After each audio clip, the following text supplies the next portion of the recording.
Hello friends, it's me Akhila. Welcome back to my channel me and we vlogs. അപ്പോൾ നമ്മളെ എപ്പോഴും ചോറൊക്കെ ഒരേ രീതിയിലല്ലേ കഴിക്കുക. ഇന്ന് നമുക്കൊന്ന് മാറ്റി പിടിച്ചാലോ? ഒന്നുമില്ല കേട്ടോ, നമ്മൾ സിമ്പിളായിട്ട് ഒരു എഗ് റൈസ് എന്താണെന്ന് നോക്കാം.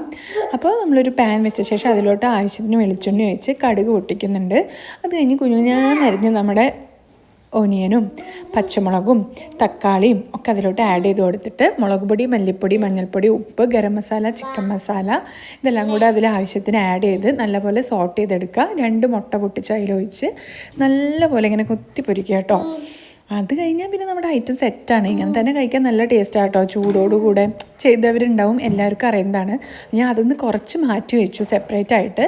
എന്നിട്ട് അതേ സെയിം ഇതിൽ മുട്ട ഉണ്ടല്ലോ അതിലോട്ട് ഒരു കയ്യിൽ ചോറും കൂടെ ആഡ് ചെയ്തിട്ട് നല്ലപോലെ മിക്സ് ചെയ്ത് കൊടുത്തിട്ട് പച്ചവെളിച്ചെണ്ണ മേലിൽ കൂടെ ഒഴിച്ച് കൊടുത്താൽ നല്ല ടേസ്റ്റാട്ടോ. ചൂടോടുകൂടി കഴിക്കുമ്പോൾ നല്ല മഴയൊക്കെ സമയത്ത് ഇതേപോലെയൊക്കെ കഴിച്ച് കഴിഞ്ഞാൽ ഒരു വെറൈറ്റി ആയി സൂപ്പറുമാണ്. എല്ലാവരും ഒന്ന് ട്രൈ ചെയ്ത് നോക്കിക്കോളൂ. പുതിയൊരു വീഡിയോ ആയിട്ട് കാണുന്നതായിരിക്കും. Bye bye.